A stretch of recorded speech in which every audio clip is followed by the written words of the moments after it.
Yo kombolo nani nyensa kombolo. Kombolo nani weyeza kombote sekwa. Sekwa nani? Lusekwa njolanti. Musekwa. Lusekwa njolanti. On a département ni. Protocole.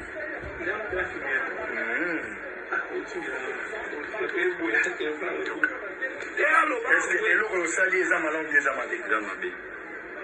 Pour le gars, il va combien de fois? Jeudi. Non, dimanche ici. Non, dimanche, non, les lots. Il y a les lots de ratés, non? Il y a les lots de ratés. Hein? Mais les lots, ils ont. Dans le lobby, il y a les lots de ratés. Au lieu de banane, banane. Bonjour la famille, bonsoir, ça dépend de l'air.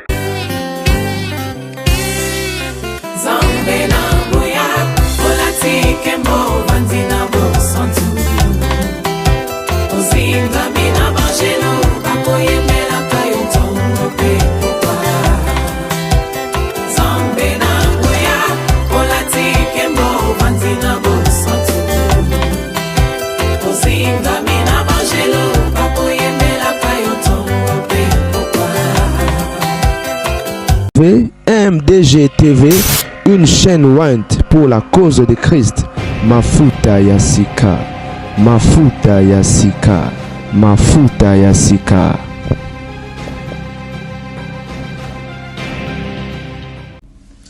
Vous allez bien certainement. Moi je vais venir par le Christ et la famille. Batine de la vidéo, moi je crois que tout le monde est en haut. Depuis hier, hein.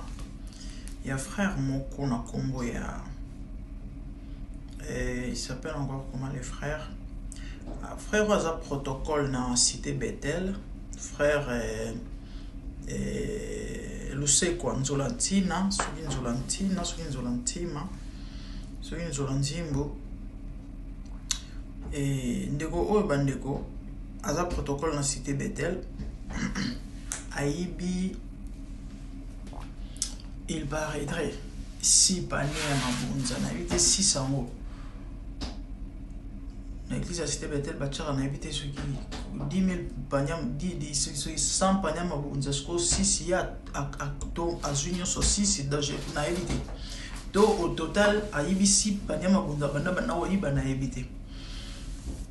Et la vidéo n'a été virale dans les réseaux sociaux. Donc qui passe dans mon thème, ma mawa. L'église de Jésus-Christ, pitié. Bandeko, balobi boy. Et c'est pas mal, il a avoué. Ok. Bino vous suspecter, moto. Tope vous soupçonner. Bon, vous suspecter, tope pour monaquer. Vous interpeller. Vous continuer dans le bureau. Vous allez vous questionner. Il a reconnu. Il a avoué qu'effectivement il avait volé. Et à ça, ce n'est pas la première fois. Mais vous vous êtes permis de filmer les frères. Et vous tenez les réseaux sociaux. Vous avez bengi église en Zambé. Vous avez bengi basali en Zambé. Vous avez bengi ban en Zambé. Oh mon Dieu. L'église de la ville à refuge. Bisika va te faire un kimela. Bisika va te faire un mikumba. Mais malheureusement, l'église à l'élo, na place batubaya ko se réfugier, batubazo kima de église pour pas que koufe la ailleurs parce qu'en dehors la ville à refuge, n'est-ce pas à péril. Nous devons reconnaître que effectivement Aïbi. Mais bino étant ba Nzambe, étant ba Kambi, étant ba sel Nzambe, étant ba ndekonaye dans la foi. Bino vous a censé ya voyer balilo banzambe. Oh ya ça les hommes oui, mais qu'est-ce que vous devez faire? C'est ce que la Bible nous demande. Soki muto salimbeba, il faut besoin de exposer. Il faut besoin de filmer sur les réseaux sociaux. Ah, il a une famille. Tam soit na moi si, tam soit na fiancé. Azana bandeko. Azana maman na tata. Quelle méchanceté.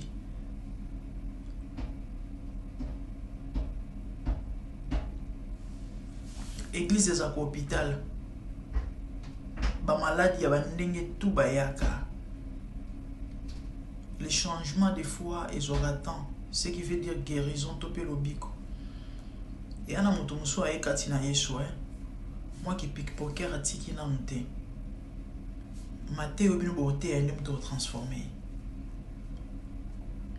Obo sali eza bolingo te eza méchanceté. Or yesu avant zonga atiki la biso bombe ko moko to lingana entre nous.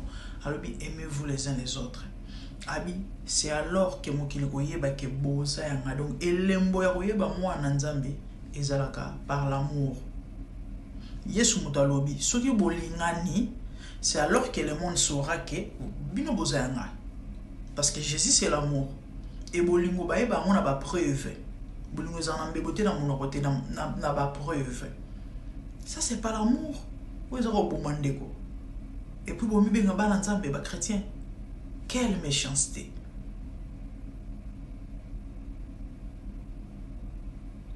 Bino bo exposé frère bo ça sir bino de boza na bona mabete.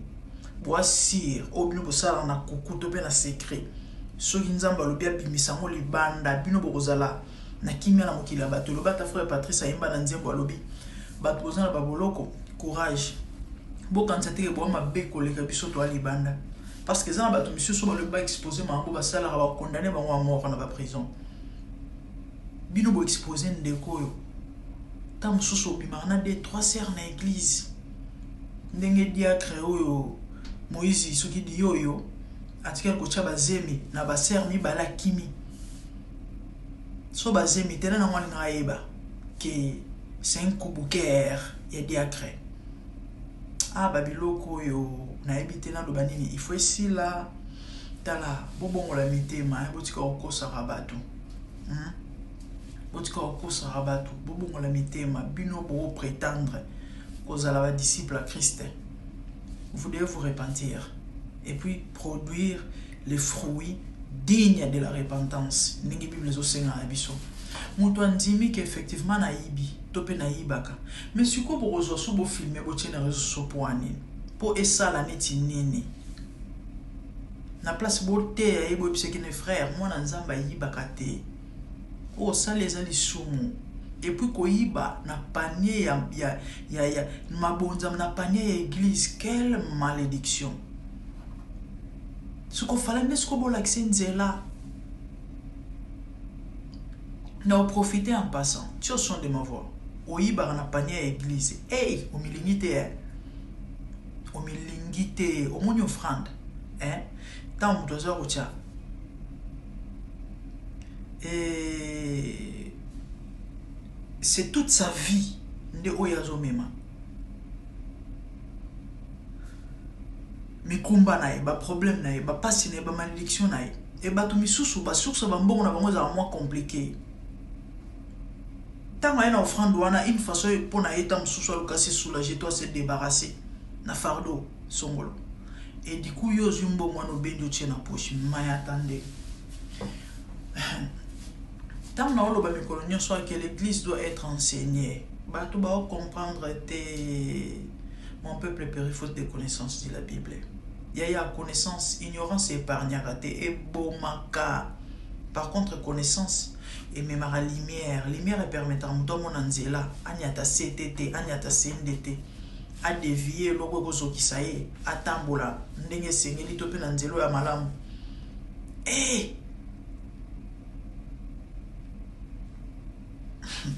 lelo bato enseignement balingara mate ya balingara te nazana compte mususu ya d'où Jésus à part o na terre au capito et prédication. Moi, le message que le Seigneur m'a donné, c'est le message de la repentance et du réconfort, de fortifier les âmes affaiblies et de prêcher la repentance, de fortifier les âmes affaiblies. Pourquoi? Parce que si on bon malheureusement, il y a un message qui est ah, coach la grande, gardien du temple. Si on a une vidéo, n'est-ce pas, ça va mener une heure de temps belé, et betika, et banyo mata, bandeko kuna, et ça la rotier pendant ça live, tam sous 2 personnes qui sont Hollande. Balinga ma mpona te. Mais ce cas jour on nzamba permettre à qui? Et là au moins maton esprit. au monde a la vision. Donc, ce qu'on va dire au saco là. Pendant que je parle, je vois une personne. Il y a 5 minutes, il y a belé. Il y a 2 personnes, 5 minutes, il y a belé, il y a 15. Si vous avez 15 to 20 minutes, vous avez la caractère. Namoni bambadizete zo baluka. Namoni bombe moyo koi na Kinshasa. Namoni likolo bombo ne kitina se au mona de ba otonda. Bible zo balata mo suka, les gens ont la démangeaison. Ya yoka mambo yo sepelisa bango. Mais mambo o pesa bon moyo. Baza kunate. L'église doit être enseignée. Comment expliquer que l'église mazo yiba nakate église? C'est grave. Parce que bino o boza sansa ko l'accenzela, na place pour l'accenzela, ta boke ko bomae ni sous. Et là bino bosale, vous croyez que ses frères sont à l'église, a ya soutien? Attends que semble la hier, vous croyez qu'il y a une église a aucun soutien? Ava nandako. Nde pour ça satana ngwana. Soni et la tié a kota na rejet parce que mon kili mbaba monié et bobomi ama. Pria ama kila yesu ama eza cher et mutu nyonso abomaka ama ata moko azana ba problème seré na Nzambe parce que même bomengo Congo bozua Congo et somba ama moko te l'église Nzambe ba passer bola que ça va tunzela bote ya bana Nzambe lilo bana Nzambe. Londres en fait venez nombrer le 21 février 2026 à Dominion Center et venez adorer avec l'adorateur du Seigneur Papa Deningonde et Boya Ibele bana Londres Boya Bissali à Dominion Center de 9 de Broadway et numéro de téléphone est Zawana Bandeko. Vous pouvez me contacter aussi pour plus de précisions sur le mosomba ticket na yo yaya komelangai et topé bengangai pour na numéro na ezala na réseaux sociaux donc Boya Ibele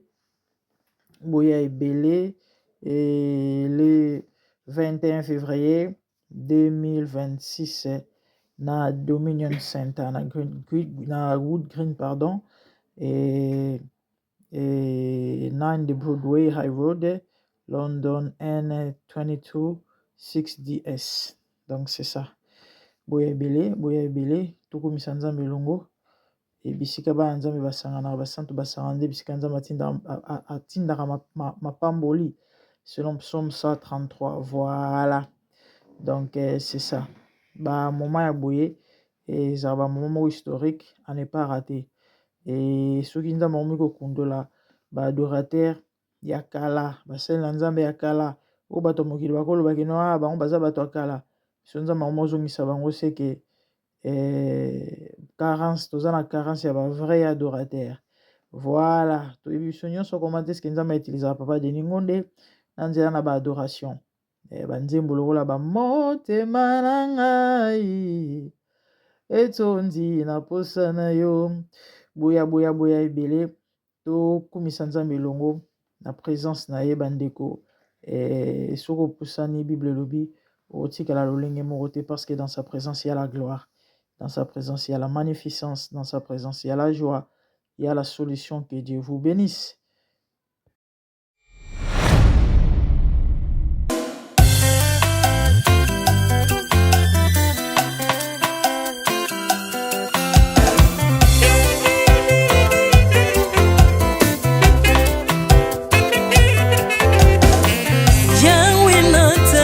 mokili oyo namoni te, natangi na histoire ya monde namoni te, naluki nayemba pete toze pour passer. Seigneur, je n'ai pas pris non plus entendu parler oui akokalala yo Yesu.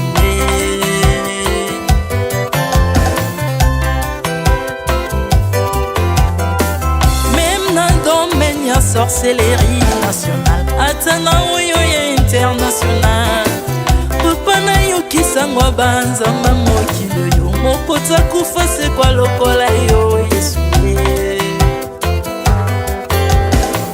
Nanya voyage lokola yo, tanya wakoka nino ya wanzambe, uni masomo ya ekusu konanga okufose kwa poyo ozali nzambe Yesu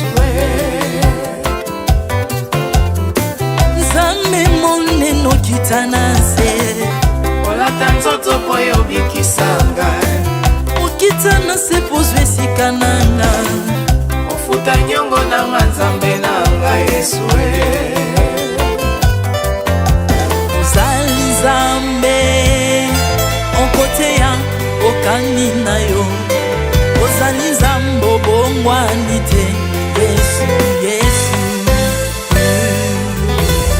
ozali nzambe onkoteya okani na yo ozali nzambe obongwani te Yesu Yesu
ozali nzambe na bomoi papa ozali nzambe na bomoi yawe ozali konzi oyo esimba bomoi nanga ozali nzambe oyo abikisa maladi nakokende wapi nzambe soki na yo te likolo evanzelo na yo yawe mabele nyotelo na yo ozali nzambe ozali nzambe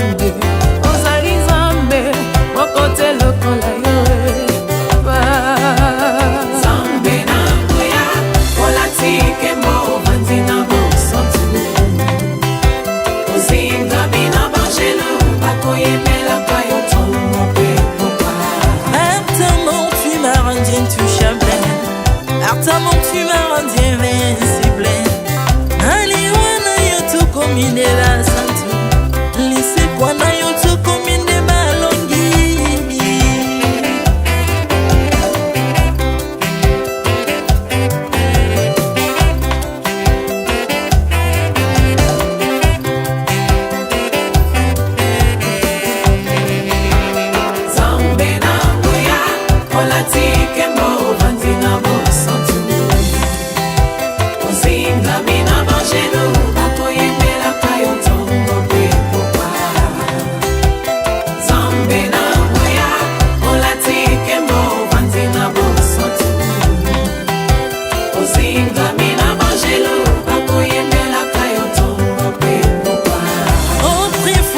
nazalaki binzo ndokia kolianga lolenga lingi me par son son na se métamorphosé osimi mosambwe maladi na miso olengo bebi naza toxike grâce à lui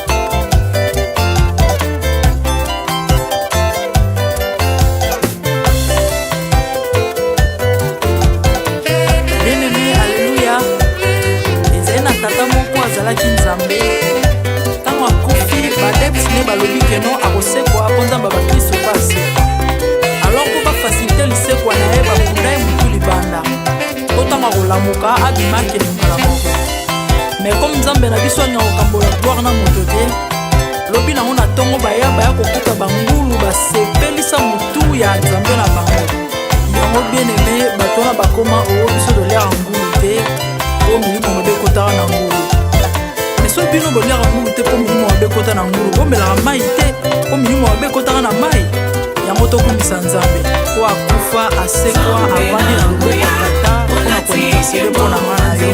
Jésus de Nazareth.